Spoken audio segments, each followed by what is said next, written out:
Okay, so when starting planning this conference, we thought of inviting the mayor of Kiev, ויטלי קליצ, who you all know is facing one of the biggest challenges of this year. Obviously, he can't leave Kiev nowadays, so I went a week ago to meet him in Kiev for this interview. I want to share with you in a couple of minutes about this feeling of going to Kiev nowadays. I flew to Warsaw, then I had to drive 4 hours to the border. Crossing the borders took 2.5 hours to the east to Ukraine, and 5.5 hours coming back from Ukraine. Then an hour drive to Lvov, a night there because there is a curfew at night, so you can't drive at night. And then between 7 to 8 hours driving from Lviv in Ukrainian to Kiev. So that's just the way, a day and a half each way. And then in Kiev, the main problem, apart from sirens and feeling, is the shortage of electricity. You see stores in malls do not operate. You see lights in the streets do not operate. And people think mostly of how to heat their houses, how they will sleep at night. Where will the siren find them? So they rush to the metro in order to find shelter. That's the day-to-day challenge in Kiev. So last Friday, I met at 12 o'clock ויטלי קליצ at his office. Here is the interview. So ויטלי קליצ, thank you so much for joining us. Tell me, what is the current situation in Kiev nowadays? I want, starting from different points, please don't look in Russian media. It's everything what they told about special operation, the war. It's everything lie. They try to destroy right now critical infrastructure of our hometown. They want to freezing people. Right now it's cold weather. Right now it's winter. Right now it's -5 outside, and temperature will be sometimes -20, -30 degrees Celsius in Ukraine. It's winter, pretty cold, and in this time they try to destroy critical infrastructure, heating, water, electricity, and just a couple of days ago, more than 12 million our citizens in Ukraine was without electricity. 1.5 million just citizens of our city was without water, heating, and electricity. It's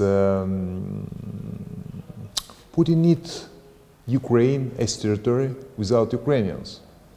His goal to bring bad mood, depression, but Putin make mistake. Instead depression, people is angry and ready to fight, ready to defend our hometown. So I ask you about the situation in Kiev. What do you miss? How scary is it for the people? How do you handle the city in such a situation over war for over 9 months? You said -5 degrees. No electricity most of the day, water problems. How do you handle the city in such crisis? It's right now it's a huge challenge for me personally, for our team, because we're responsible for services to the people, and it's actually huge challenge. We delivered some big part of our city was without electricity, and until today some districts we switch off and to give the electricity with some periods of time to different districts of our hometown. It's not easy, it's huge challenge. It's huge challenge, and we're fighting to survive. Do you get aid from others, from outside of Ukraine? What kind of aid do you get? First of all, I want to say thank you very much for all our partners who help Ukraine. We need political support, economical support. We need humanitarian help. We need generators because we doesn't have electricity. We need also defensive weapon. Defensive, because we defend our hometown, we defend our homeland. The Ukraine was always peaceful country. We live peaceful people. We never ever was aggressive to anyone. But right now we have to defend our territorial integrity and our sovereignty. We fighting right now. We, Ukrainian, want to be modern, democratic, European country. The part of European family we want to be. We don't want to live in authority with no human rights, no press freedom, no democratic values. We want to be the part of European family. We're fighting for the future of our children. When you look at Israel, what do you expect to get from Israel? Israel Israel is good example for Ukraine. The country fighting against aggressors so many years. And small country with a lot of enemies. We need support of Israel and new technology, know-how and defensive weapons. If Israel can give to us and help Ukraine, it will be very helpful.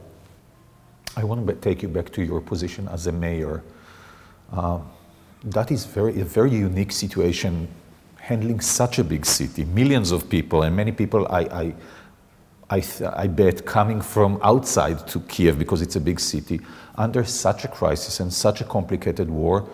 Tell me a bit, how is it being done and the role of a mayor in such a crisis?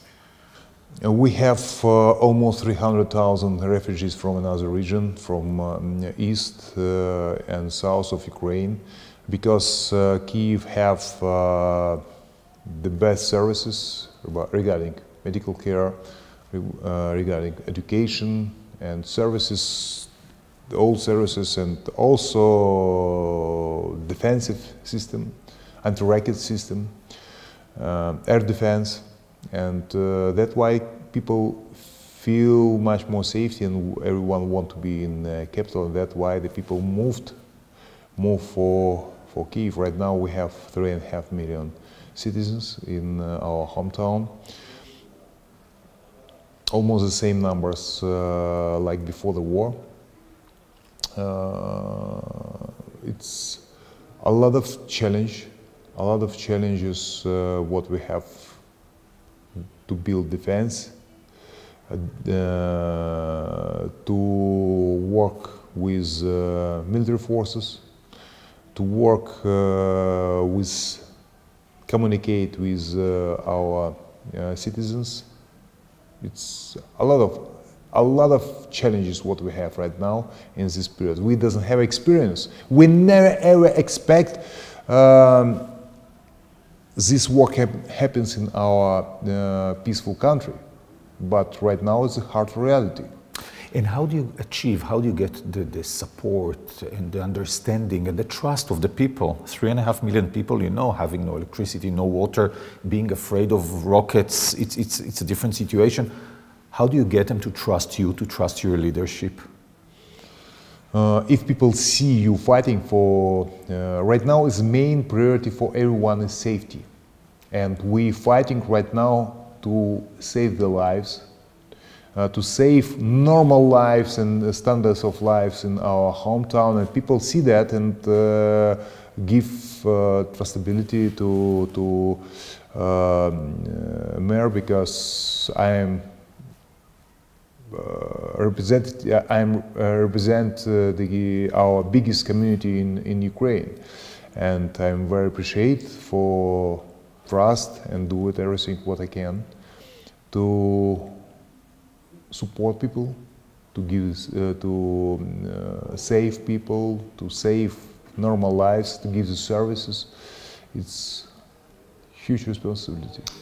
And probably you have to take decisions straight away on your own, and you can't wait for, you know, the central administration, the government, the president, you have to deal with, you have to give answers to the people of Kiev on yourself, by yourself. Yes, it's very important to talking by yourself. It doesn't have a middleman between middleman in communication. That's why it's very important to talk directly, to feel what people need, to talking to the people directly every day. It's actually main task to every mayor. And how do you do it? When, for example, there is no electricity, if you want to transfer messages, etc., there are days without electricity, sometimes without transmission of communications. So apart from hearing the sirens, how do you give and receive messages in such a chaotic situation? We have a lot of, we have 10 districts in our hometown, and we communicate through districts, and very important to be present there, to talk to the people, to listen to people, what they need, to feel the city is very important point. Feel the city, to feel the wishes of the people, and yes, of course, deliver the message, give the answer for the questions.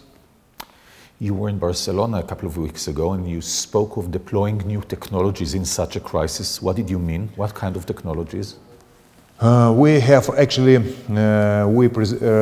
present our Kiev digital Kiev smart city, where we actually starting from Israel. We are starting our smart city system to develop from Israel. I'm visiting Israel in Tel Aviv in 2015. I see how how good work a lot of services with high-tech services, and give services to citizens. And also I was surprised from safe city systems, video cameras and safety right now, not right now, it's pretty long time in Israel, #1 question. And we're starting to implement exactly the same. The Israel was example for us, and in a couple of years, the Israel experts for safe city coming to our hometown, they were surprised how good we are, how far in this period of time so much we're doing. And that's why in this period of time we invest a lot of money, a lot of energy, and please don't forget a lot of good young people, good educated people to implement his ideas in IT technology, and we use them. And today I can tell, by the way, in Barcelona we received the prize of one of the city with know-how. By myself, I enjoy to present our smart city system to another mayors or European mayors, and I see how they surprised. A lot of European cities don't have so much technology, services, what actually have our hometown. Many people have left Ukraine, Kiev. What do you tell them, those who are looking from outside, and ask themselves whether they should come back or wait? Right now, please wait. First point. Second point, we need support. We need support, and from every point of the world, support of Ukraine is very important. And without support of different countries, different governments, to be honest, we can survive. And that's why it's our Ukrainian citizens have to think every day about our homeland and do everything to support homeland. It's very important. And my message for everyone in Israel is biggest mistake to think the war far away from you, it doesn't touch you personally. This war can touch everyone in Europe, and this war can touch everyone in our planet. Please don't forget, Ukraine have 5 nuclear plants, and one of them was just a couple of weeks ago in the fire. One of the largest nuclear plants in Europe, Zaporizhzhia. If the explosion will be there, it will be times bigger catastrophe than Chernobyl. In this case, this war can touch everyone in our planet. Right now the question of values, right now the question of peaceful life for everyone. And please, be proactive, support Ukraine. And peace of Ukraine, one of the largest country in Europe, it's stability in the whole region. That's why we need peace in Ukraine, we need peace in Europe, and we have to do everything to stop this senseless war. Kiev used to be a pearl, a beautiful city. You believe it will come back soon to be as it was before February 24th? We're doing everything for what is possible to bring the peace back to Kiev, to Ukraine. I, as sportsman, former sportsman, travel around the world. Most beautiful city in the world, with special energy. It's a great country, beautiful country, with gas-friendly, peaceful people who live here. And it's our main wish, not just for me, for every Ukrainian, bring back peace to our homeland. Mayor Klitschko, thank you so much for this interview and for giving us the time. And please be safe. Thank you.